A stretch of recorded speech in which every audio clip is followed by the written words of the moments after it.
Arun IPS அவர்கள் வீட்டில் இவர் தொடர்பான 5 இடங்களில் இன்று ஐடி வருமான வரி ரெய்டு நடந்தது. ஆனால் அண்ணாமலை வித்தியாசமாக விவசாயிகளுக்கு ஆதரவாக நான் பேசுகிறேன் என்று சொல்லி இவரே அண்ணாமலையுடைய பேச்சுகள் நிறைய வித்தியாசங்களை நமக்கு உணர்த்துகின்றன. ருத்ராட்ச கொட்டையுடன் போக உரிமை இருக்கணும், அந்த உரிமை இல்லைன்னா அவர் இந்துக்கள் பெரும்பான்மையாக இருந்து இந்த நாட்டுல என்ன அர்த்தம் அப்படின்னு பேசின அண்ணாமலை இன்னைக்கு என்ன சொல்றாரு, மதத்தை வீட்டில் வைத்து விட்டு வந்து விட்டேன், மதம் சாதியேங்கிற. ஆனா சில விஷயங்கள் நம்ம கவனிக்கும் பொழுது அப்படி இல்லை. தாவேகா ஆட்சியிலும் ஊழல்கள் நடைபெறுகின்றன. தாவேகா ஆட்சிக்கு முதல்வரான ஸ்டாலின் அவர்களுக்கு ஆதவ அர்ஜுனா ஒரு டிஃபெண்டர் காரை பரிசாக வழங்கினார். இப்ப இந்த ஸ்ரீநாத்ங்கிற பிஷரிஸ் அமைச்சர் அவருக்கு ஒரு டிஃபெண்டர் கார் யாரு வாங்கி கொடுத்தா? இந்த புரோக்கர். அன்அபிஷியல் தனிப்படையால் கோயில் வளாகத்திலேயே அந்த மாட்டுக்கொட்டில் வைத்து அடித்து கொல்லப்பட்டார். இந்த அடித்து கொல்லப்பட்டது வெளியில தெரிஞ்சதே தவிர இந்த 250 கோடி ரூபாய் பணம் அங்க வச்சிருந்தாங்கன்னா நல்லவரா கெட்டவரா வேற விஷயம். அவர் எங்கெங்கயோ பார்லர் நடத்தியிருந்தாரு, அதுக்கப்புறம் என்னமோ பண்ணியிருந்தாருன்னு யூடியூபர் ஒருவர், உங்களுக்கு தெரியும் யார சொல்றாருன்னு, பிரபலமான யூடியூபர், அவர் வீட்டுல எல்லாம் பிரச்சனை நடந்தது, அவரை குண்டாஸ்ல கைது பண்ணாங்க. அப்போ விஜய் திராவிடம் 3.0 அப்படின்ற 2.0 3.0னா அப்போ அண்ணாமலை 4.0வா அப்படிங்கிற கேள்வி.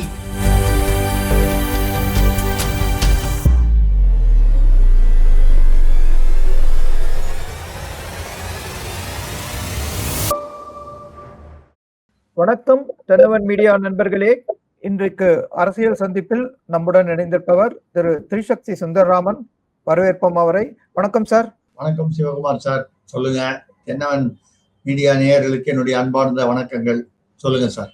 சார், தாவேகா ஆட்சியை பத்தி மக்களிடத்துல ஒரு நல்ல பேர் இருக்கு அப்படின்னா அது ஊழலை அவங்க ஒழிச்சுட்டாங்க, ஊழலற்ற நிர்வாகம் தராங்க, சின்ன சின்ன விஷயத்துக்கெல்லாம் நாங்க லஞ்சம் கொடுத்துட்டு இருந்தோம், இப்ப அதை கொடுக்கறது இல்ல அப்படின்னு ஒரு மக்கள்கிட்ட ஒரு கருத்து நிலவர. அதே சமயத்துல சில விமர்சனங்கள் எப்படி வருதுன்னா, சில அமைச்சர்கள் அவங்க அமைச்சரவையில சில விதமான ஊழல்கள் இப்பயே தலை தூக்க ஆரம்பிச்சிருக்கு, அது கொஞ்சம் கொஞ்சமா தான் தெரிய வரும் அப்படின்னு ஒரு விமர்சனம் வைக்கப்படுறது.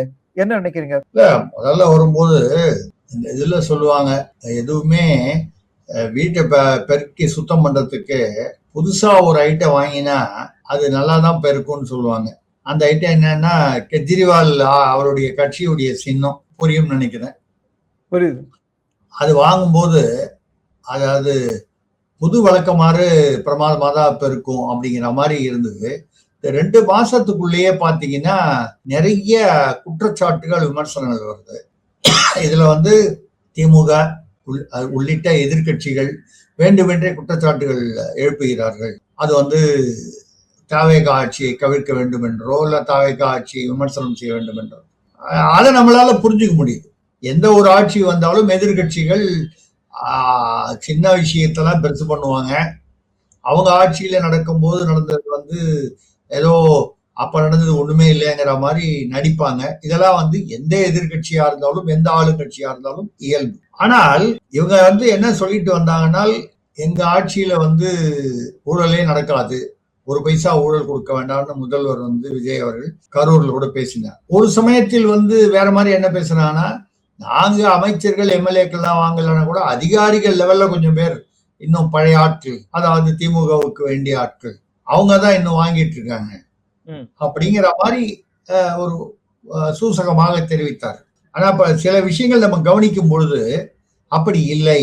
தாவேகா ஆட்சியிலும் ஊழல்கள் நடைபெறுகின்றன. இதில் அமைச்சர்கள், நிர்வாகிகள், இவர்கள் பல பேர் இதில் ஈடுபட்டிருக்கிறார்கள் என்று தெரிகிறது. தகவல்கள் வருகின்றன. எதுவுமே நீங்க உயர் நீதிமன்றத்திலேயே தண்டனை கொடுத்ததுக்கு அப்புறமும் பொன்முடி அவர்கள் எங்கேயோ போய் ஒரு தடை வாங்கிட்டு அந்த தண்டனை நிறுத்தி வச்சிருக்காரு. இப்ப நீங்க அவரை கேளுங்க, நான் குற்றவாளி இல்லை, மேல்முறையீட்டில் இருக்கும் ஒரு குற்றம் சாட்டப்பட்டவன், அந்த தண்டனை தவறான தண்டனை. இது எல்லா அரசியல்வாதிகளும் வழக்கமா சொல்றது. இப்போ கொஞ்சம் இந்த நம்ம நிகழ்ச்சி ஆரம்பிக்கிறதுக்கு முன்னால மாம்பாக்கத்துல ஒரு 5-6 உதாரணங்கள் சொல்லிடுறேன். மாம்பாக்கத்துல ஒரு ஊராட்சி மன்றம், நான் எங்க ஆரம்பிக்கிறேன்னா கீழேந்து மேல் வரைக்கும் ஊராட்சி மன்ற தலைவர் யாரோ ஒருத்தர், அவரு வீரான்னு பேரு, தாவேகா. ஏற்கனவே முடிஞ்ச ஒரு ஒப்பந்த கான்ட்ராக்டர் வந்து ரோடு போட்டதுக்காக 9.3 லட்சம் அவருக்கு பணம் பாக்கி. இந்த செக்கை கொடுக்கணும். அதை குடியான்னு கேட்டா எனக்கு 2 லட்சம் ரூபாய் லஞ்சம் வேணும்னு கேட்டார். இதை அவர் என்ன பண்ணாரு, அந்த கான்ட்ராக்டர் இதை வீடியோ எடுத்துட்டு 50,000 முதல்ல 1 லட்சம் ரூபாய் தரேன்னு சொல்லி 2 தடவை 50,000 ரூபாய் ஜிபேல அனுப்பிச்சார். வேணும்ட்டே ஜிபேல ரெக்கார்ட் இருக்கு. அது இவர் முதல்ல 1 லட்சத்துக்கு ஒத்துக்கிட்டு அதை வாங்கினதுக்கு அப்புறம் 10 இன்னொரு 1 லட்சம் கொடுன்னு கேட்டு பேரம் பேசி 50 ஏதோ பேசி இன்னொரு 30 கொடுக்குறேன்னு சொல்லி இந்த 30 கேஷ் கொடுக்கும்போது விஜிலன்ஸ்ல சொல்லி கரெக்டா சிக்க வச்சுட்டார். சோ 1.30 இவர் வாங்கின வரைக்கும், அதுவும் 1 லட்சம் ரூபாய் ஜிபேலயே வாங்கிட்டாரு. இப்ப அந்த இவர் வீரா என்ற ஒன்றிய செயலாளர், தாவேக ஒன்றிய தலைவர், அவர் என்ன சொல்றாருன்னா, எப்போ இவர் வந்து அந்த கான்ட்ராக்டருக்கு கடன் கொடுத்திருந்தாரோ அவர் திருப்பி கொடுத்தாரு. அப்படியா இருந்தா அந்த வீடியோல 2 லட்சம் ரூபான்னு சொல்லி இவர் கேட்கறது, அப்புறம் 1.5 சொல்லி நெகோசியேட் பண்றது, அதெல்லாம் எதுக்காக? கடன் கொடுத்தவன் கடன் அமௌண்ட் தான் கேட்பானே தவிர நெகோசியேட் பண்ண மாட்டானே. ஸோ வந்து கீழே ஒன்றிய அளவுல நான் ஏதோ கீழே இங்க ஒரு ஒன்றிய லெவல்ல தான் நடக்குது. இப்ப நான் வந்து இன்னொரு எக்ஸ்ட்ரீமை புரிய வைக்கிறதுக்காக நேயர்களுக்கு, ஸ்ரீநாத் என்கிற அமைச்சர், அவர் மீன்வளத்துறை அமைச்சர், பிஷரிஸ், அவரோட கூடவே வந்து ரமேஷ்னு எப்ப பாரு ஒரு புரோக்கர் சுத்திக்கிட்டே இருக்காங்க. ஓகே, அமைச்சர்னா ஒரு அல்லக்கைன்னு வழக்கமான அரசியல்வாதிகள். சமீபத்தில் இவர் வந்து ஒரு டிஃபெண்டர் காருங்கிறது ரொம்ப ஃபேமஸான கார். அது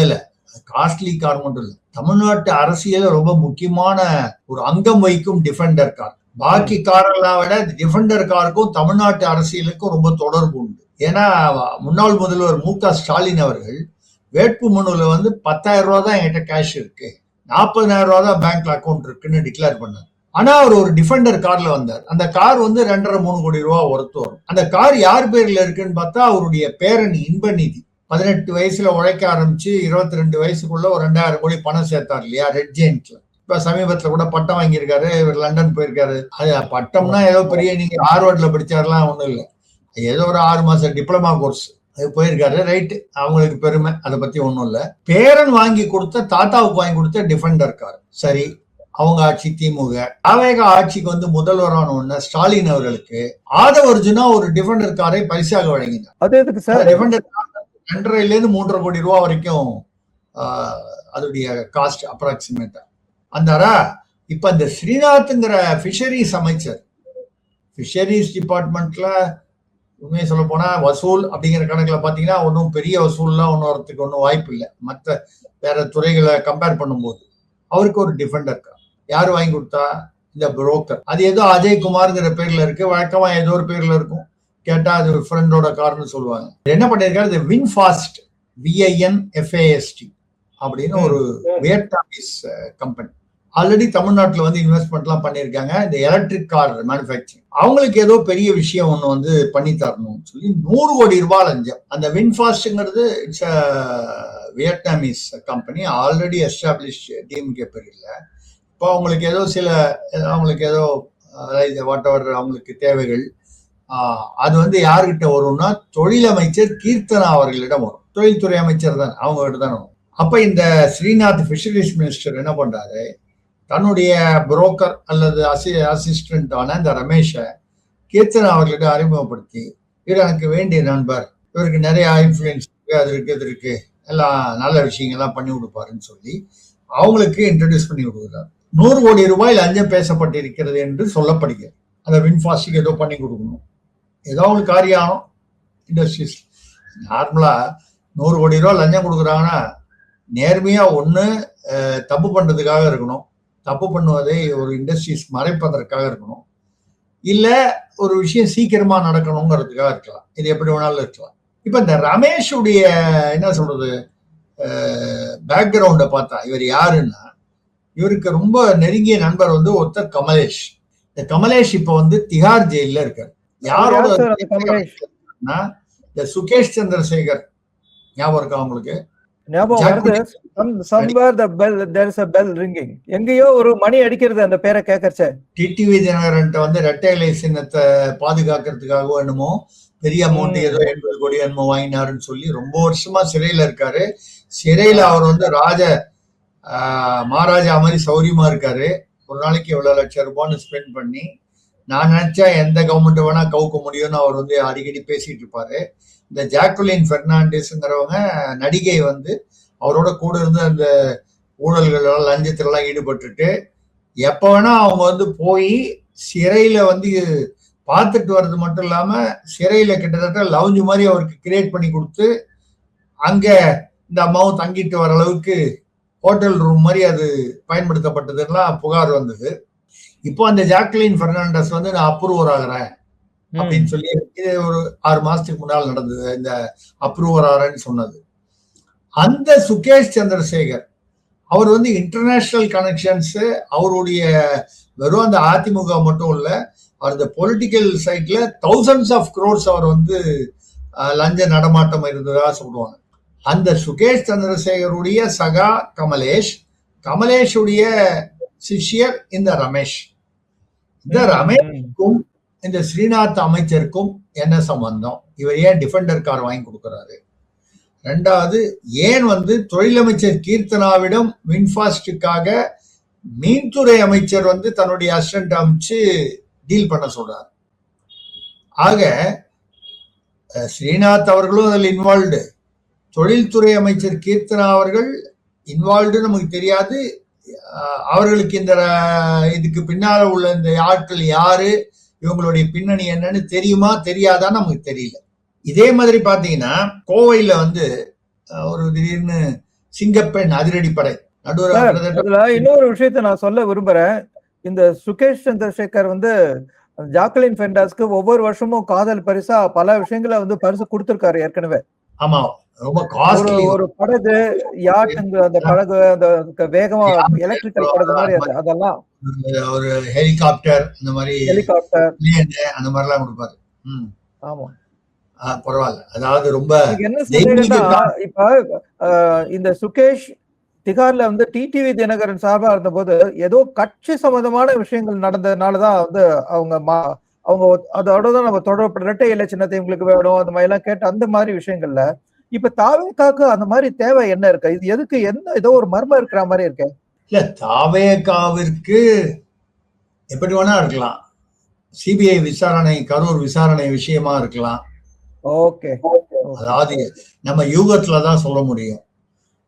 இல்ல ஒரு சாதாரணமா வந்து இந்த மாதிரி ஒரு கார்பரேட்ஸோட சேர்ந்து அவங்களுக்கு வேணுங்கிறத வாங்கி கொடுத்து 100 கோடி லஞ்சம் மந்திரிகளுக்கு வாங்கி கொடுத்துட்டு தான் ஒரு 20 கோடி பண்றது, 30 கோடி பண்றதுன்னு. ஏன்னா அவர் சுகேஷ் சந்திரசேகர் ட்ரெயின் ஆனவர் கமலேஷ், அவரும் இப்போ வந்து திகார் சிறையில தான் இருக்காரு.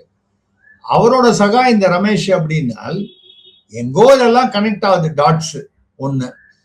அதுக்கப்புறம் பாத்தீங்கன்னா கோவையில ஒரு தமாஷா, சிங்க பெண் அதிரடிப்படையில ராத்திரி ஒரு 9 மணிக்கு திடீர்னு ஒரு தாவேகா வழக்கறிஞர் அவர் பாட்டில் வந்து சிங்கப்பெண் அதிரடிப்படையில ஃபுல்லு போதையில் கலாட்டா பண்றாரு. யார்கிட்ட கலாட்டா பண்றாரு? சாதாரண பெண்கள்கிட்ட இல்ல, சிங்கப்பெண் அதிரடியில இருக்கிற இன்ஸ்பெக்டர் எஸ்ஐ பெண்கள் கிட்ட கலாட்டா பண்ணிட்டு, நயா தெரியும்ல தாவேகாவா வழக்கறிஞர், நான் நினைச்சா இப்ப கூட சிஎம் கிட்ட பேச முடியும் அப்படிலாம் பந்தா பண்ணிட்டு, அது என்ன கலாட்டா பண்ணிட்டு என்ன சொல்றாரு? சரி, ஒழுங்கா வீட்டுக்கு போங்க, இங்கெல்லாம் வந்து கலாட்டா பண்ணாதீங்க, சும்மா தானே இருக்கீங்க, வண்டியில ஏற்றி என்னை கொண்டு போய் வீட்டுல இறக்கி விடுங்க, உதவி பண்றதுக்காக தானே எங்க தலைவர் வந்து சிங்கப்பெண் அதிரடிப்படை வச்சிருக்காரு, என்னை வீட்டுல கொண்டு போய் விடுறதும் ஒரு உதவி தானே. இப்படி ஒண்ணு. அதுக்கப்புறம் குளித்தலை, நம்ம கரூர் பக்கத்திலேயே குளித்தலை, அங்க வந்து ஒரு தாவேகா நிர்வாகி ஒரு பெண்ணை வந்து பாலியல் இது பண்ணி தொந்தரவு கொடுத்து ஊர் மக்கள்லாம் அவரை பிடிச்சி தர்மாடி கொடுத்து போலீஸ்ல ஒப்படைச்சிருக்காங்க. போலீஸ்ல அவர் மேல அவ்வளவு சீக்கிரம் வந்து வழக்கு போடல. ஊர் மக்கள் தர்மாடி கொடுத்து பிடிச்சு கொடுத்ததுக்கு அப்புறமும் வழக்கு போடல. அப்புறம் அழுத்தம் காரணமாக பின்னால போட்டிருக்காங்கன்னு வைங்க. இந்த மாதிரி அப்புறம் வந்து உங்களுக்கு இந்த மணப்புறம் அஜித்குமார் ஞாபகம் இருக்கும், சிவகங்கை மாவட்டத்துல கோயில்ல செக்யூரிட்டி கார்டா இருந்தாரு. அது விஷயமா நான் முதல்ல வந்து நான் தான் அப்போ வந்து அந்த நிகிதா வந்து நகை தொலைஞ்சு போச்சு எடுத்துட்டாருன்ன போது நிகிதாவுக்கும் இந்த வழக்குக்கும் சம்பந்தமே இல்லை. நிகிதாவுக்கு தொலைஞ்சே போகல. அங்க 250 கோடி ரூபாய் மறைத்து வைக்கப்பட்டது. ஒரு முக்கியமான அமைச்சர், அப்போ இருந்த அமைச்சருடைய தேர்தலுக்காகவா எதுக்காக பணம். அதுவும் அவருக்கு வேண்டிய இன்னொரு பெண் மூலமாக செய்யப்பட்டது. இவர் அதை தெரிந்து விட்டதால் இந்த மடப்புறம் அந்த செக்யூரிட்டி கார்டா இருந்த அஜித் குமார் இதை தெரிஞ்சு அதை பத்தி கேட்டுட்டு கொஞ்சம் அந்த பெண்ணை கொச்சையாக பேசினார் என்பதற்காக அவர் அன்அபிஷியல் தனிப்படையால் கோயில் வளாகத்திலேயே அந்த மாட்டுக்கொட்டில் வைத்து அடித்து கொல்லப்பட்டார். இந்த அடித்து கொல்லப்பட்டது வெளியில தெரிஞ்சதே தவிர 250 கோடி ரூபாய் பணம் அங்க வச்சிருந்தாங்கன்னு அது முதல்ல அது யூடியூப்ல நான் பேசினா, அதுக்கப்புறம் அது நிறைய வைரலா போச்சு. அடுத்த சிபிஐ என்கொயரி வர்றதுக்குள்ள அந்த பணத்தை எடுத்துருவாங்க. ஏன்னா அவ்வளவு பைத்தியமா அங்கேயே வச்சிருக்கிறதுக்கு. அப்போ தாவேகால விஜய் உட்பட தாவேகாவினர் தேர்தலுக்கு கொஞ்சம் முன்னால அப்படிங்கும் போது முதல்வர் மு.க. ஸ்டாலின் ராஜினாமா செய்ய வேண்டும் அப்படின்னு பேசினாங்க. இப்ப பாத்தீங்கன்னா 2 உதாரணங்கள். சபரிவர்மன் ஒருத்தர் நாகர்கோயில்ல மாற்றுத்திறனாளி. நானே அந்த விஷயத்துக்கு வரணும் இருந்தேன். அவர் ஏதோ குட்கா வைத்திருந்ததாக வியாபாரம் செய்ததாக சொல்லப்படுகிறது. ஏன்னா போலீஸ்ல நம்ம அந்த காலத்துல இருந்தே தெரியும், இந்த ஆட்சின்னு இல்லை எந்த ஆட்சியிலுமே யாரையாவது ஏதாவது வம்பு பண்ணணும்னா அவன் குட்கா வித்தான், நர்கோட்டிக்ஸ் வித்தான், அவன் வீட்லயே கொண்டு போய் அவரு சசிகலாவுடைய புருஷன் ஒரு நடராஜன் இருந்த காலத்திலேயே அவர் ஷெர்லினா ஏதோ ஒரு பெண்ணுடன் அவர் தொடர்புல இருந்தார்னு சொல்லி அந்த பெண் வீட்டுல திடீர்னு போய் போலீஸ் 1/2 கிலோ ஹெரோயின் இருந்துச்சுன்னு சொல்லி அரெஸ்ட் பண்ணி அந்த பொண்ணு வெளியிலேயே வர முடியல. அப்புறம் வெளியில என்ன எல்லாத்தையும் பேசிக்கிட்டானா உண்மையிலேயே அந்த பொண்ணு போதைப் பொருள்லாம் ஒன்றும் வச்சுக்கல. அவரோட நடராசன் சசிகலா கணவரோட நட்பில் இருந்தார்கள். அது சசிகலாவுக்கு பிடிக்கவில்லை, அதனால் காவல்துறை அப்படின்னு சொல்லப்பட்டது. அது என்ன உண்மைன்னு தெரியாது, எல்லா காலத்திலயும் உண்டு. அந்த மாதிரி இந்த சபரிவர்மனும் உண்மையிலேயே ஒரு மாற்றுத்திறனாளிங்கிறதுக்காக அவர் கஞ்சாவோ போதைப் பொருள் கடத்தினா அவர் சும்மா பரிதாபப்பட்டு விட்டுறணும்னு நான் சொல்லல. அவரை கைது செய்து நாகர்கோவில் சிறையில் அவர் இறந்து விட்டார் திடீரென்று. அப்புறம் அவங்க உடலை வாங்க மறுத்து வழக்கம் போல தகராறாகி போஸ்ட்மார்ட்டம் பண்ண சொல்லி பண்ணால் 19 இடங்களில் காயம். குறிப்பாக அவருடைய ஏதோ ஒரு கையில அந்த கை இந்த போலியோனால அஃபெக்ட் ஆன கை, அந்த கையிலேயே 3 இடத்துல எலும்பு முறிஞ்சிருக்கு. 19 எலும்பு முறிவு உட்பட்ட காயங்கள். அப்போ அவர் இறந்து போயிட்டார். இப்போ அந்த வார்டன் யாரோ சிறையில இருந்த வார்டன் அவங்களெல்லாம் 3 பேரை சஸ்பெண்ட் பண்ணியிருக்காங்க. இதெல்லாம் எப்பவுமே குற்றம் அதாவது நடந்து வெளியான பிறகு மக்களுக்கு தெரிந்த பிறகு எடுக்கப்படும் நடவடிக்கை. அதே சமயத்துல கோவையில ஏதோ ஒரு பகுதி கோவைக்கு அருகில் கோவையில் ஈரோடு பவானியில ஒரு தாவேகா நிர்வாகி அவரிடம் ஒரு 8 கிலோ குட்கா பிடிபட்டு இருக்கிறது. தாவேகா கட்சி நிர்வாகி ஈரோடு பவானியில பிடிபட்டு இருக்கிறது. அவர் ஏற்கனவே 1.5 டன் 2022 1.5 டன்னுனா 1500 கிலோ இதே போதைப் பொருள் வச்சு கைதாகி அந்த பெயில பெயில இருக்கிறவர் வழக்கு இன்னும் நிலுவையில் இருக்கு. அவர் இப்ப மறுபடியும் 8 கிலோ.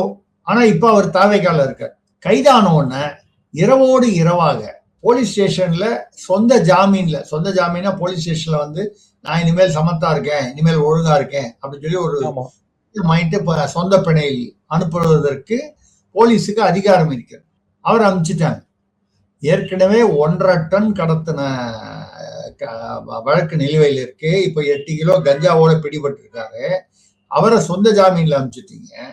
இந்த சபரிவர்மனை நீங்க ஃப்ரீயா விட்டுறணுங்கிறது நம்மளுடைய இது இல்லை. சபரிவர்மனை ஏதோ 2 கிலோவோ 3 கிலோவோ ஏதோ அந்த கஞ்சா பொருள் இருந்தது, அவர் வியாபாரம் பண்ணாருன்றாங்க. நடவடிக்கை எடுக்க வேண்டியதுதான் சட்டபூர்வமா.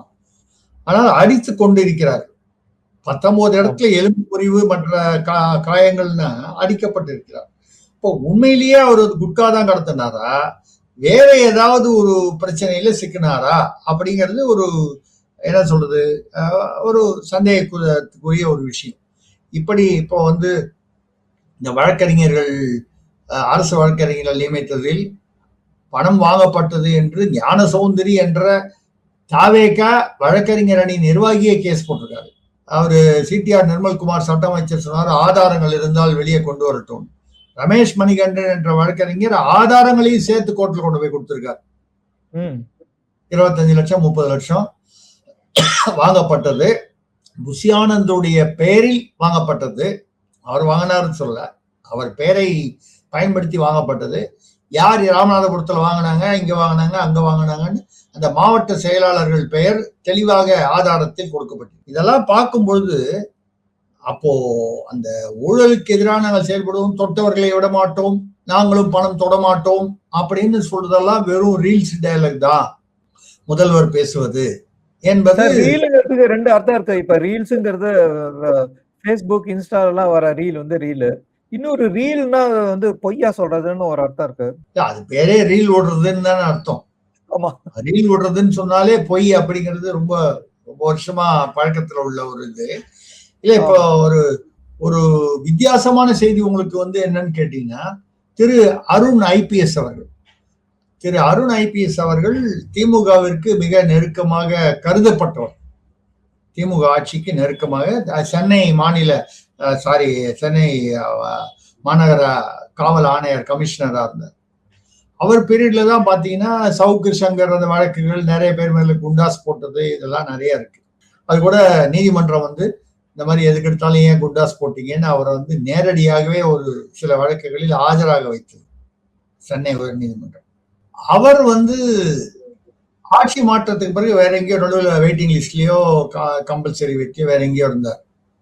திடீரென்று அவரை அழைத்து வந்து லஞ்ச ஒழிப்பு துறையில் DVSC, director of vigilance and anti corruption கொண்டு போட்ட போது தமிழ்நாடே அதிர்ந்தது. பொதுமக்கள் திமுகவுக்கு மிக நெருக்கமாக கருதப்படும் இவர் எப்படி வந்து லஞ்ச ஒழிப்பு துறையில், அவர் நல்லவரா கெட்டவரா வேற விஷயம். அவர் வந்து எங்கெங்கயோ பார்லர் நடத்தியிருந்தாரு, அதுக்கப்புறம் என்னமோ பண்ணியிருந்தாருன்னு யூடியூபர் ஒருவர், உங்களுக்கு தெரியும் யார சொல்றாருன்னு, பிரபலமான யூடியூபர். அவர் வீட்டுல எல்லாம் பிரச்சனை நடந்தது, அவரை குண்டாஸ்ல கைது பண்ணாங்க. அவர் வந்து இங்க பார்லர் நடத்துறாரு, இங்க அவ்வளோ ஏதோ இது கட்டியிருக்காரு அது கட்டியிருக்காருன்னு அவர் மீது லஞ்ச குற்றச்சாட்டுகள் வைத்தார்கள். அந்த குற்றச்சாட்டுகளின் உண்மைத்தன்மை பற்றி நமக்கு தெரியாது, ஏனென்றால் அது நிரூபணமாகவில்லை. திடீர்னு ஒரு 2 நாள் முன்னால அவர் இங்க வந்து 45 நாள் 50 நாள் தான் ஆகுது எங்க லஞ்ச ஒழிப்புத்துறை. அவர் வந்ததுக்கு அப்புறம் தான் இந்த செந்தில் பாலாஜி மீதான அந்த வழக்கு, செந்தில் பாலாஜி அவர் தம்பி மீது தாவேக்காவில் குதிரை பேரம் செய்ததாக அந்த ஐபிடிஎஸ் திருநாவுக்கரசு ஒரு 10-11 பேர் கைது செய்யப்பட்டார்கள். 35 கோடி அந்த ஊத்தங்கரை எம்எல்ஏ இளையராஜா அவருக்கு பணம் கொடுக்கல, வாட்ஸ்அப்ல பேசி ஆஃபர் பண்ணதாக வழக்கு. அந்த ஆஃபர் பண்ணதுக்கு பின்னால செந்தில் பாலாஜியும் அவருடைய தம்பி இருக்காங்க, இன்னும் யாரோ இருக்காங்க அப்படின்னு சொல்லி கைது பண்ணாங்க மற்றவங்கள. அப்ப செந்தில் பாலாஜி அவர் தம்பியும் முன்ஜாமீன் கேட்டு கோர்ட்டுக்கு போனாங்க. தமிழ்நாடு அரசு வழக்கறிஞர் தவேகா, அதான் தமிழ்நாடு அரசு, அவர் என்ன சொன்னார்னா, இல்ல செந்தில் பாலாஜிங்கிறது அவரோட தம்பி 40 தடவை அந்த சம்பந்தப்பட்டவர்களை சந்தித்திருக்கிறார், போன்ல வந்து பேசியிருக்காங்க. இந்த ஊத்தங்கரை இளையராஜா என்பவர் மிக வினோதமாக தவேகா எம்எல்ஏ ஆனவர். அதுல என்ன வினோதம் இருக்கிறீங்களா? அவர் விஜய் அவர்கள் அந்த பரப்புரையும் போது குமரவேல் ஒருத்தரை கூப்பிட்டு மேடையில, பி குமரவேல், இவர் தான் ஊத்தங்கரையில வந்து அது வந்து தனித்தொகுதி, இவர் தான் வந்து தவேகா சார்பில் நிற்கிறார் வேட்பாளர், இவரை ஆதரியுங்கள்னு விஜய் வந்து அவரை கட்டி பிடிச்சி அங்க உள்ள பரப்புரை பிரச்சாரத்தின் போது சொன்னார். வேட்பு மனு குமரவேல் ஃபைல் பண்றாரு. ஆனா ஃபைல் பண்ணும்போது அவர் ஏதாவது மாவட்ட செயலாளர் அவரை கூப்பிட்டு, நீங்க இல்ல வேட்பாளர் இளையராஜான்னு ஒருத்தர். யார் அவர் இளையராஜா? நம்ம கட்சியில இது வரைக்கும் நான் கேள்விப்பட்டது இல்லையே.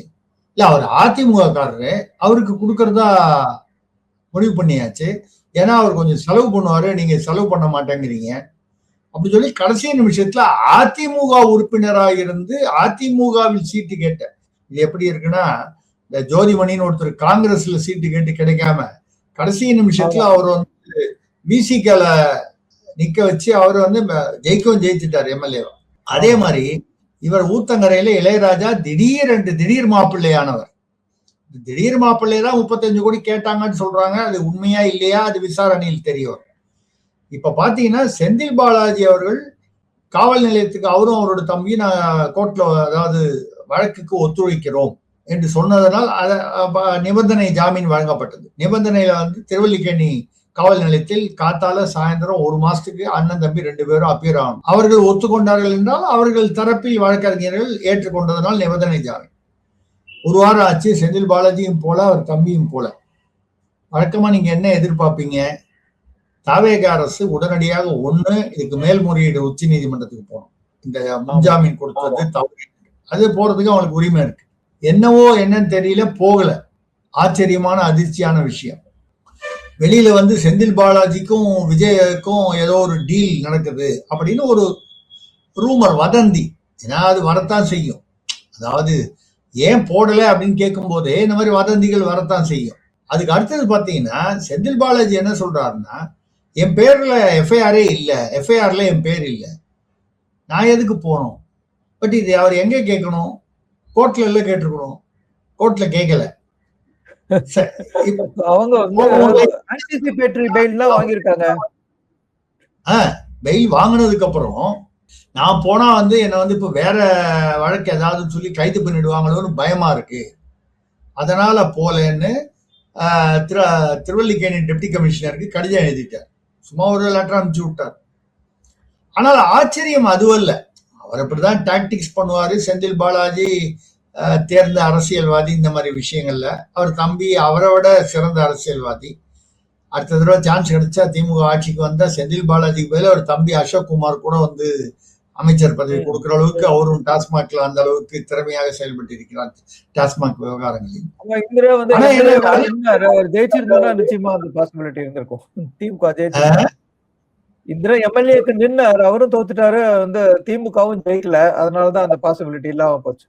அதான் இப்ப என்ன நமக்கு கேள்வினா, இப்ப இவங்க ஒரு வாரமா போகலன்னா வழக்கமாக இந்த அரசு என்ன செய்யும்? எந்த அரசுமே என்ன செய்யும்? உடனடியாக நீதிமன்றத்தில் ஏற்றுக்கொண்டபடி நிபந்தனையின்படி அவர்கள் நடந்து கொள்ளவில்லை, அதனால கைது செய்ய வேண்டும்.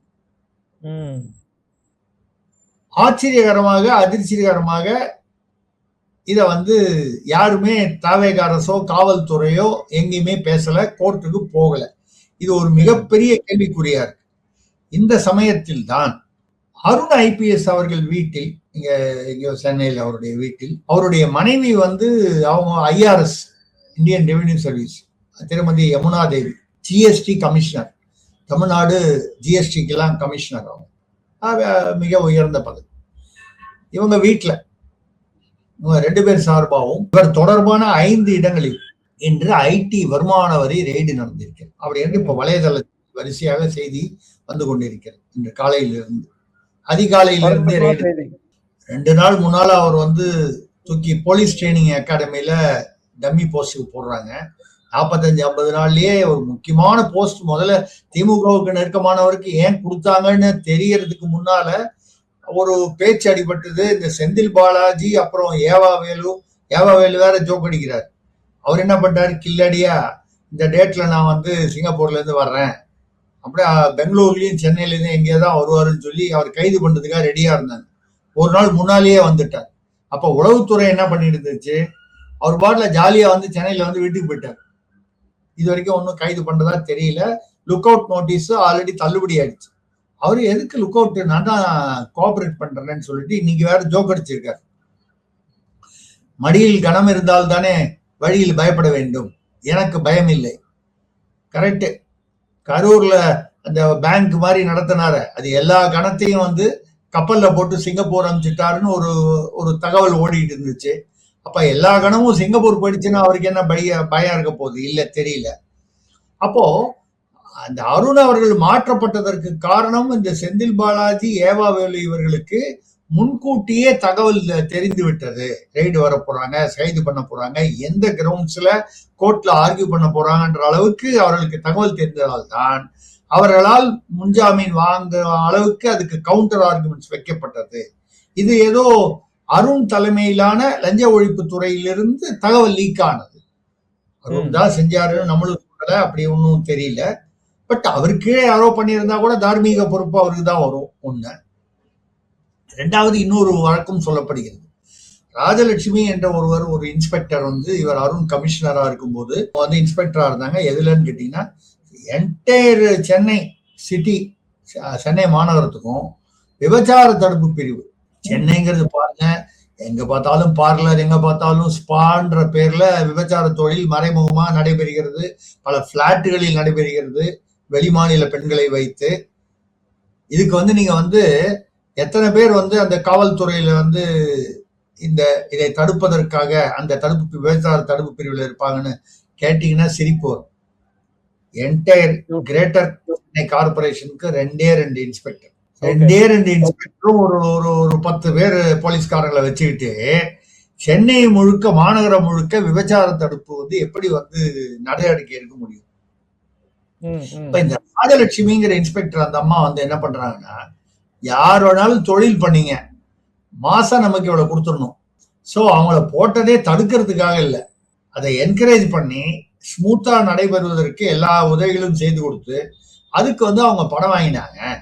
50 லட்சம் ரூபாய் என்னமோ பணம் வாங்கி அதுல 20 லட்சம் ரூபாய் அருண் சொல்லிதான் வாங்கினாங்க, அருண் அவர்களுக்கு கொடுத்தார்கள் என்று அப்பொழுது ஒரு புகார் வரும்.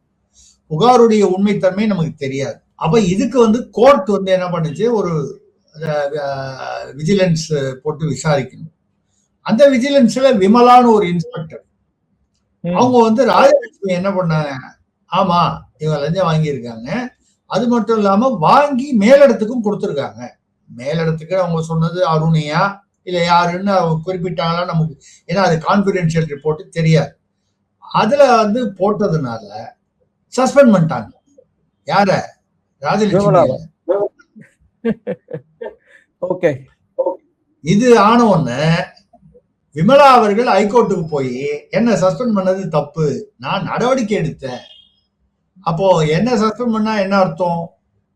அப்போ ஊழல் நடைபெற்று குற்றம் நடைபெற்று இருக்கிறது என்று ஊர்ஜிதமாகிறதுன்னு சொல்லி சஸ்பென்ஷனை ஹைகோர்ட் வந்து ரிவோக் பண்ணிச்சு.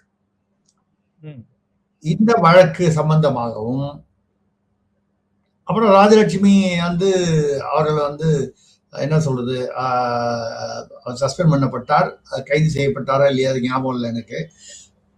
அந்த வழக்கு விஷயமா இந்த ரெய்டு இருக்கலாம். ஏன்னா இப்போ ரெய்டு அப்படின்னு செய்தி வந்ததே தவிர எந்த வழக்கு தொடர்பாக, அதாவது வழக்கு தொடர்பாகன்னு இல்லை, அளவுக்கு அதிகமாக சொத்து சேர்த்திருந்தாலோ இல்லை வேற ஏதாவது இன்வெஸ்ட்மெண்ட் பண்ணியிருந்தாலோ கூட வருமான வரித்துறை வழக்கு என்னங்கிறதை தாண்டி வருமானத்திற்கு அதிகமாக சொத்து சேர்த்தா கூட வருமான வரித்துறை ரெய்டு செய்யும்.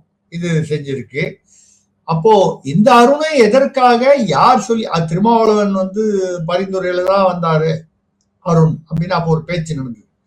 அப்போ ஏதோ சொன்னாங்க 50 கோடி என்னமோ பணம் கை மாறிச்சு. 50 கோடி தமிழ்நாட்டுல கோடிகளுக்கு கிடையாது. அப்ப திருமாவளவன் வந்து இப்போ கூட ஒரு வாரம் முன்னால அருண் அவர்கள் வந்து அவருக்கு அந்த பதவி கொடுத்தது திருமாவளவன் தான் ரெக்கமெண்ட் பண்ணாரு, ஏன்னா அவர் தலித்துன்னு ஒரு அனாவசியமா பேசுனாங்க. அது உண்மை இல்லை, நான் யாருக்கும் பரிந்துரையும் பண்றதில்லை, அதுவும் தலித்துங்கிறதுனால பரிந்துரை பண்ணலைன்னாரு. அவர் சொன்னது உண்மையா என்னங்கிறது நமக்கு தெரியாது, யாருடைய பரிந்துரைன்னு. நான் வேற நிகழ்வுகளோட பேசியிருந்தேன். நமக்கு கிடைத்த தகவல், முதல்வருடைய பக்கத்து வீட்டில் இருக்கும் பனையூர்காரர் தொழிலதிபர் ரெட்டி காருடைய மைத்துனர் மச்சான் திமுகவுடைய முதல் குடும்பத்து மாப்பிள்ளை அவருடைய நெருங்கிய நண்பரா. அப்போ பல IPS IAS போஸ்டிங்ஸ் வந்து முதல் குடும்ப மாப்பிள்ளை, அதாவது திமுக குடும்பம் சொல்லி அந்த ரெட்டிகாருடைய மச்சான் மூலமாக ரெட்டிகாரு மூலமாக முதல்வருக்கு போய் முதல்வர் இது திமுகவுடைய ஆட்கள் என்று புரியாமலேயே முதல்வர் ஏமாற்றப்பட்டிருக்கிறார். அப்படிதான் பல போஸ்டிங்ஸ் நடந்திருக்கு. சார் இவங்களாம் ரொம்ப விசுவாசமா இருப்பாங்க, நல்லவங்க, திறமையானவங்கன்னு ஏதோ சொல்றாங்க. ஆனா வந்த ரூட் எங்க இருந்து வருதுன்னு பார்த்தா அப்ப என்ன அர்த்தம்? தாவேக ஆட்சியை திமுக மறைமுகமாக ஆட்டி வைக்கிறது மாப்பிள்ளை மூலமாக. இல்லாட்டி இதுதான் வந்து திராவிட மாடல் 2.0 இன்டைரக்டா. ஆமா, இது ஒண்ணு நடந்துகிட்டு இருக்கு. இதுக்கு நடுவுல பாத்தீங்கன்னா ரொம்ப ஒரு வித்தியாசமான விஷயம் வந்து இந்த பழனி கோயில் விவகாரம். பழனி கோயில்ல ஒரு அடிவாரத்துல இப்போ ஒரு நிலம் 1.4 ஏக்கர்ஸ், கிட்டத்தட்ட 1.5 ஏக்கர். இந்த நிலம் வந்து திமுக பீரியட்ல இது ஏதோ அதுல சிக்கலாகி அதை வந்து கோர்ட்டுடைய சென்னை உயர்நீதிமன்றத்துடைய வழிகாட்டுதல் இல்ல உத்தரவின் பேரில் அதை வந்து பார்க்கிங் லாட்டா, வண்டிகள்லாம் வந்தா கார், நிறைய பேர் பழனிக்கு கார்ல வருவாங்க, அவங்க கார் நிறுத்துற இடமா யூஸ் பண்ணியிருந்தாங்க. திடீர்னு இந்த இடத்தை வந்து விற்பதற்கோ அடமானம் வைப்பதற்கோ தடை விதிக்கப்பட்டது. இது அந்த ஊர்ல எல்லாருக்கும் தெரியும், கோயில் நிர்வாகத்துக்கு நிச்சயமா தெரியும். ஏன்னா அந்த தடை உத்தரவே கோயில் நிர்வாகத்துக்கு தான் விதிக்கப்பட்டது. அவங்க கிட்ட தான் அனுப்புவாங்க அறநிலையத்துறை. திடீரென்று தாவேக ஆட்சி போன வாரம் வந்து இந்த 100 கோடி ரூபாய் பொறுமானம் உள்ள அந்த 1.5 ஏக்கரா நிலத்தை 2 கோடி ரூபாய்க்கு 2 தனியார் நபர்களுக்கு பத்திரப்பதிவு செய்து கொடுத்துருவாங்க. 100 கோடி ரூபாய் நிலத்தை 2 கோடி ரூபாய்க்கு தாவேக ஆட்சி. அதுவும் எப்படி நடந்ததுன்னா, சூழ்நிலை பார்த்தீங்கன்னா, இது பழனி சப்ரிஜிஸ்ட்ரார் ஆபீஸ்ல நடக்கணும். பழனி சப்ரிஜிஸ்ட்ரார் திடீர்னு ஒரு நாள் லீவ்ல போறாரு. அவருக்கு பாவம் ஏதோ வயத்து வலியோ என்னமோ தெரியல, நமக்கு இருக்கலாம்னு தோணும். ஒரே ஒரு நாள் அன்னைக்கு கொடைக்கானலுடைய சப்ரிஜிஸ்ட்ரார் வந்து ஆன் டெபுடேஷன், ஏதோ 10 நாள் 15 நாள் 1 மாசம் லீவ் இல்ல, ஒரே ஒரு நாள் லீவ். அந்த ஒரு நாள் லீவில் இன்னைக்கு இங்க டெபுடேஷன் வந்து பழனிக்கு வந்து அன்னைக்கு இந்த ரெஜிஸ்ட்ரேஷன், இந்த சட்டவிரோத தடையை மீறிய அந்த பதிவு 100 கோடி ரூபாய் நிலம் வந்து 2 கோடி ரூபாய்க்கு பதிவு செய்யப்படுகிறது. ரொம்ப சந்தேகத்துக்குரிய விஷயமா இருக்கு. இதுல வேற அவருடைய பெயர் வேற கொஞ்சம் இன்னும் குழப்பத்தை அதிகமாகுது. பழனி கோயில வந்து நிலத்தை பதிவு செய்தவர் பெயர் வந்து ஜஸ்டின் மணிகண்டன். நம்ம வந்து ஒரு மதத்தை சேர்ந்தவர் என்பதனாலேயே ஒருவர் மீது குற்றம் சாட்டுவது என்பது நியாயம் இல்லை. இருந்தா கூட அது ஒரு கூடுதலான ஒரு கவனத்தை கொண்டு வருகிறது. இப்ப என்ன பண்ணிட்டாங்க, அவரை வந்து அவர் ஏன் வந்து அங்க வந்து பண்ணார்னா, அவருக்கு வந்து அந்த நிலத்துடைய பின்னணி அவர் சரியாக அவருக்கு தெரியவில்லை. அது எப்படி சார் தெரியாம? ஃபைல் எடுத்து பார்த்தா கம்ப்யூட்டர்ல வந்து ஆட்டோமேட்டிக்கா அது தடை விதிக்கப்பட்டதுன்றது தெரியுமே. அது மட்டும் இல்லாமல் இதை வந்து பத்திரப்பதிவு செய்து கொடுத்தார் என்றால் யார் வந்து செய்து கொடுத்தார்? அறநிலையத்துறையை சேர்ந்த அந்த பழனி தண்டாயுதபாணி கோயிலுடைய நிர்வாக அதிகாரி, துணை ஆணையர் மாரிமுத்து.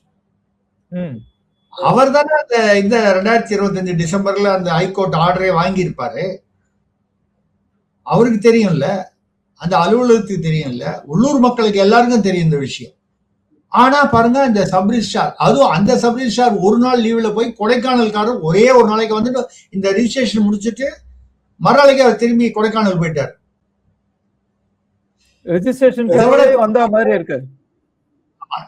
இதுக்காகவே வந்தாரு.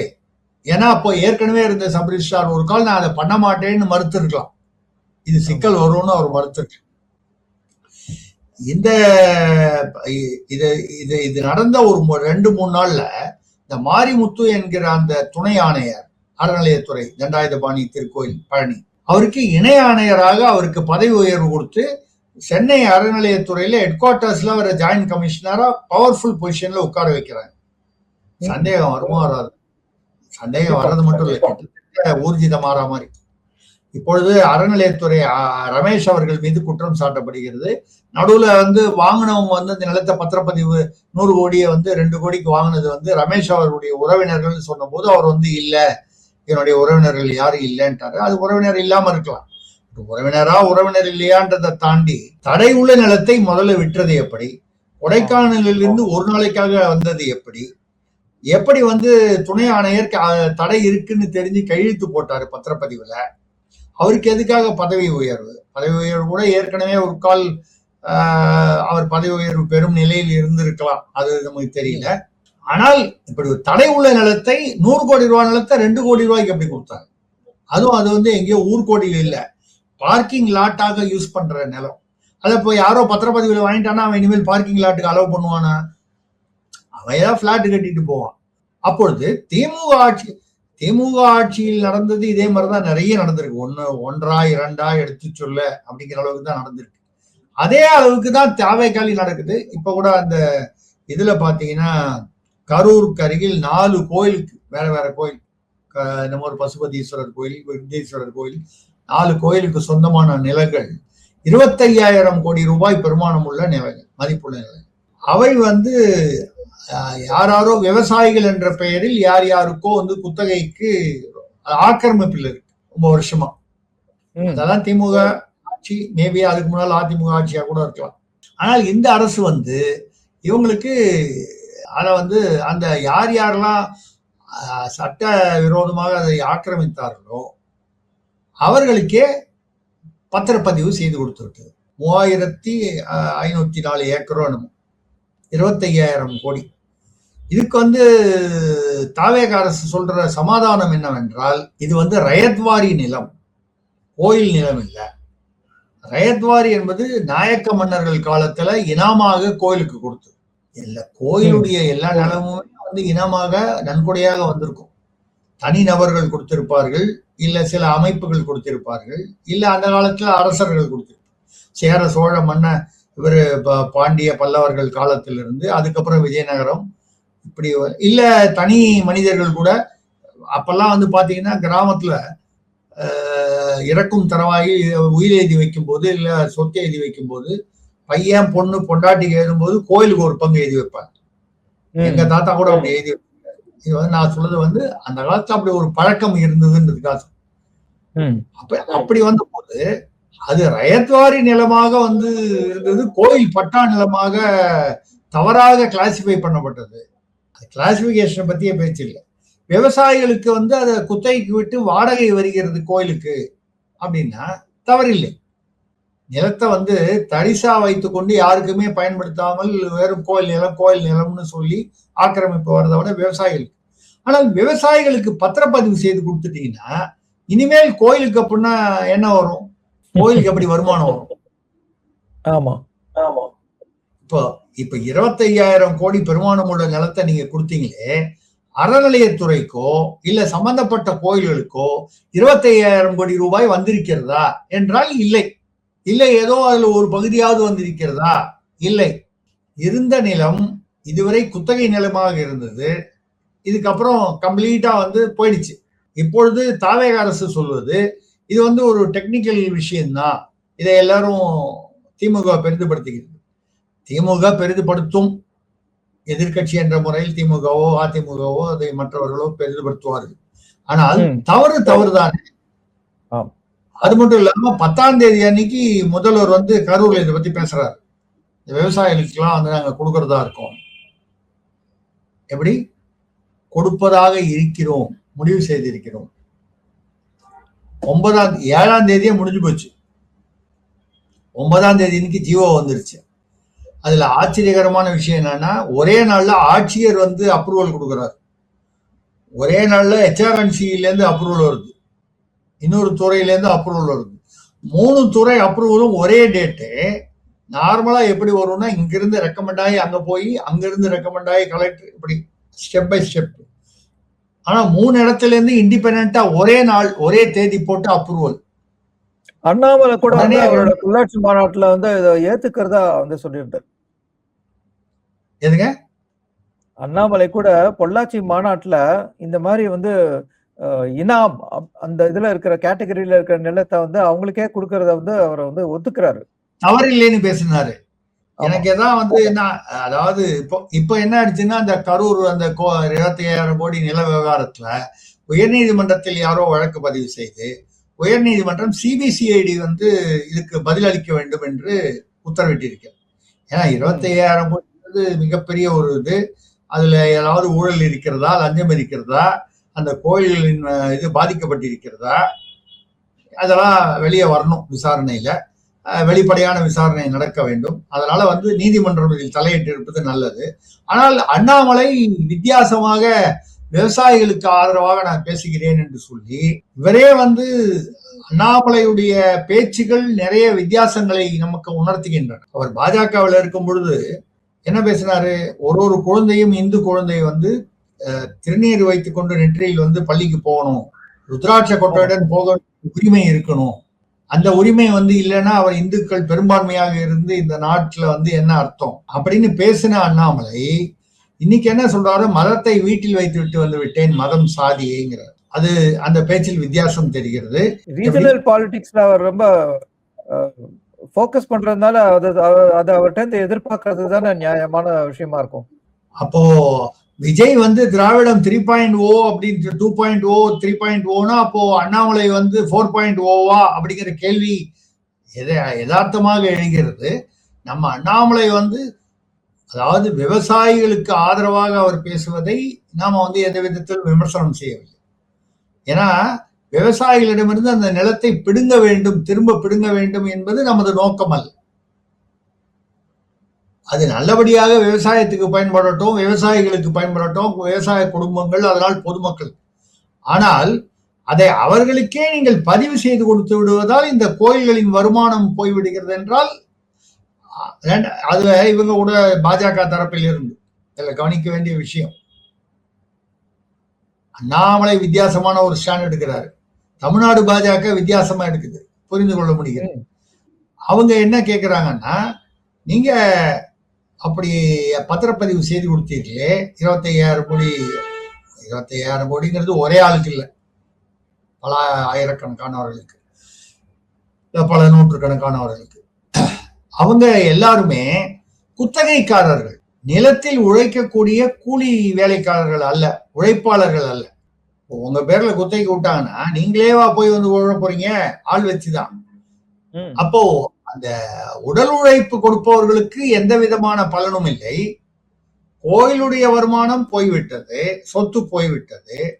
இடையில் வந்து குத்தகைக்கு எடுத்தவர்கள் என்றால் அநேகமாக அவர்கள் ஏறத்தாழ இடைத்தரகர்கள் போல இருப்பார்கள்.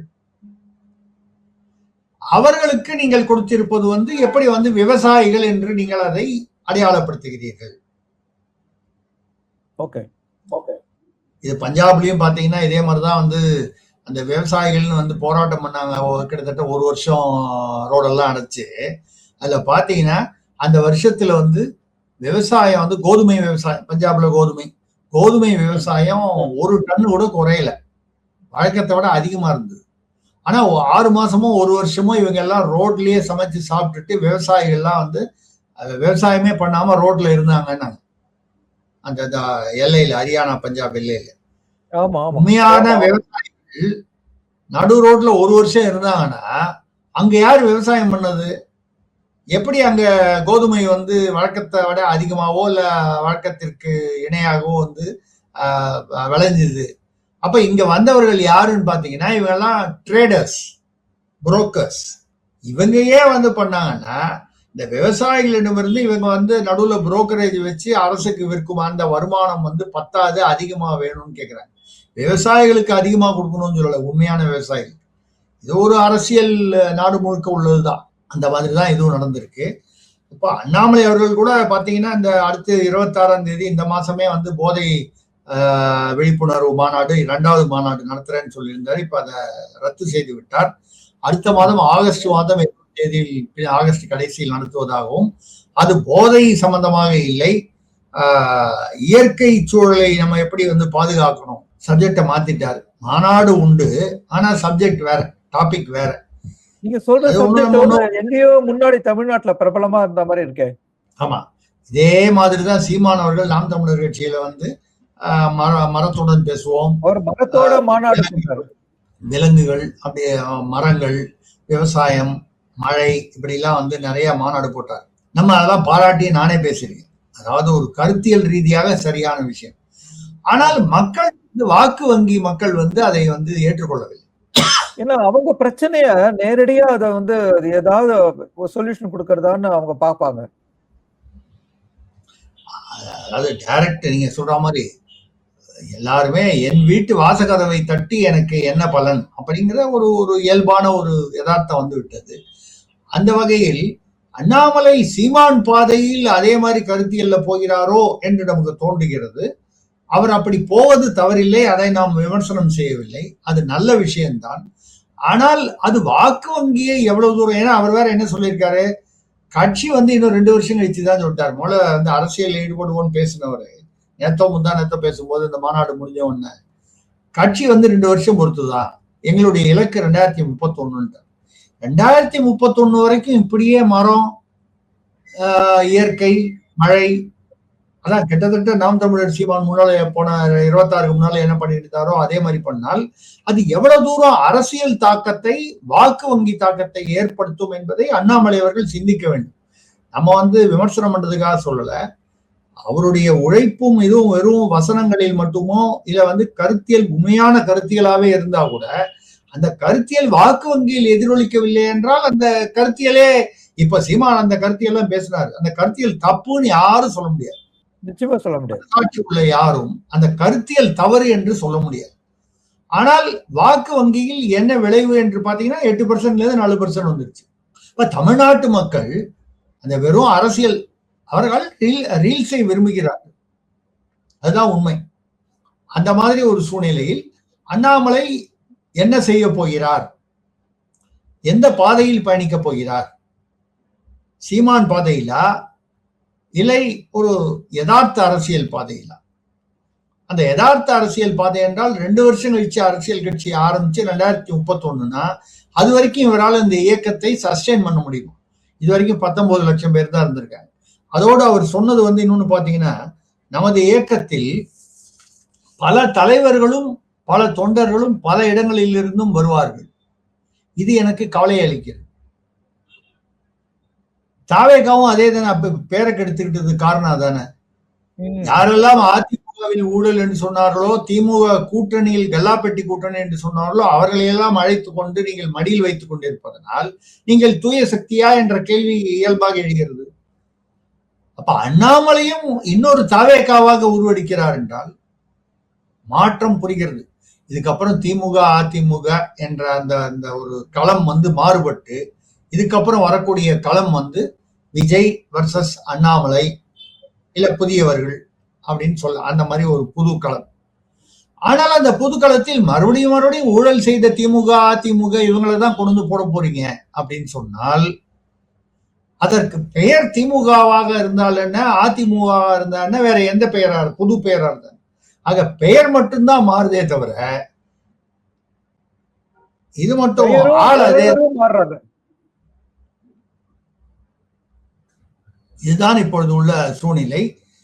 பார்க்கலாம் போக போக அரசியல் எப்படி போகிறது தமிழ்நாட்டில் என்று உற்று நோக்குவோம். மீண்டும் நடுவுல ஒரே ஒண்ணு கேள்விப்பட்டேன், அது நீங்க அதை பத்தி சொல்லணும், உங்களுக்கு தெரிஞ்ச விஷயத்த. அது ஆபரேஷன் எல் அப்படின்னு ஒண்ணு சொல்றாங்களே. ஆபரேஷன் எல், ஆமா, L for lottery or L for Lima அப்படின்னு சொல்லி பேசுறாங்க. செங்கோட்டையன் அவர்களை லீமாரோஸ் அவர்கள், அம்மையார் அவர்கள் சந்தித்திருக்கிறார்கள். இன்னும் என்ன சொல்றாங்கன்னா, இன்னும் 10 பேர் அதிமுகவில் இருந்து, ஏற்கனவே 7 பேரோ 8 பேரோ, இன்னும் 10 பேர் அதிமுகவில் இருந்து தாவேகாவுக்கு வர இருக்கிறார்கள் அப்படின்னு சொல்லி ஆபரேஷன் நடந்தது. இது இன்னொரு ஆபரேஷன். ஆல்பபெட்டிக்கலா நம்ம ஆபரேஷன் பல பார்த்தோம். இப்ப ஆபரேஷன் எல். இந்த ஆபரேஷன் எல்லுடைய தாத்பரியமே இன்னொரு 10 பேர் வர போறாங்கன்றாங்க. இந்த ஆபரேஷன்லாம் முடிஞ்சு ஆபரேஷன் சக்சஸ், பேஷண்ட்டுக்கு என்ன ஆகும், இந்த இடத்துல பேஷண்ட் என்பது அதிமுக, அது என்ன ஆகும் நமக்கு தெரியல. இன்னொன்னு என்ன தெரியலன்னா, இவ்வளவு பேர் ஊழல் குற்றச்சாட்டோடு இப்ப விஜயபாஸ்கர்கள் வந்தார்கள், மற்றவர்கள் ஊழல் குற்றச்சாட்டு உள்ளவர்கள், நிலுவையில் வழக்கு உள்ளவர்கள் வருகிறார்கள் என்னும் போது உட்கா வழக்கு உள்ள விஜயபாஸ்கர் எல்லாமே வந்திருக்காங்க. இன்னும் மற்றவங்களும் யார் வருவாங்க? ஒண்ணு அங்க பதவி சரியா இல்ல, அதிருப்தி இருக்கு, இல்ல அங்க வழக்குகள் இருக்கு, அந்த வழக்குகளில் இருந்து தப்பிப்பதற்காக ஆளுங்கட்சிக்கு வராங்கன்னா, அப்ப தாவேகா என்பது ஒரு மிக மோசமான பல ஊழல், பல கட்சிகளில் இருந்தும் அந்த ஊழல்வாதிகள் இணைந்த ஒரு கட்சியாகவும் ஒரு கலவையாகவும். அதுல இன்னொரு பிரச்சனை என்ன வரும், ஏற்கனவே தேர்தலுக்கு முன் தேர்தலுக்கு பின் நம்ம பேசியிருக்கோம், இந்த 2 குழுக்களுக்கு இடையே ஒரு பெரிய ஒரு வார்னு சொல்லக்கூடிய அளவுக்கு ஒரு பெரிய தாவேகா 2ஆக மறுபடியும் உடையக்கூடிய ஒரு சூழ்நிலை உருவாகலாம். இப்ப இல்ல, உடனே இல்லைன்னா கொஞ்சம் வருஷங்கள் பொறுத்து இருக்கலாம்.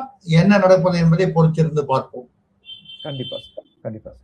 நன்றி சார், இவ்வளவு நேரம் உங்களுடைய நேரத்தை எங்க கூட பகிர்ந்துகிட்டதுக்கு மிக்க நன்றி. நேயர்களே, உங்க கருத்துக்களை நீங்க கமெண்ட் செக்ஷன்ல பதிவிடுங்க. நம்ம சேனலுக்கு சப்ஸ்கிரைப் செய்து ஆதரவு தருமாறு அன்போடு கேட்டுக்கொள்கிறேன். மீண்டும் திருசக்தி சுந்தரராமனை சந்திப்போம். அதுவரை வணக்கம்.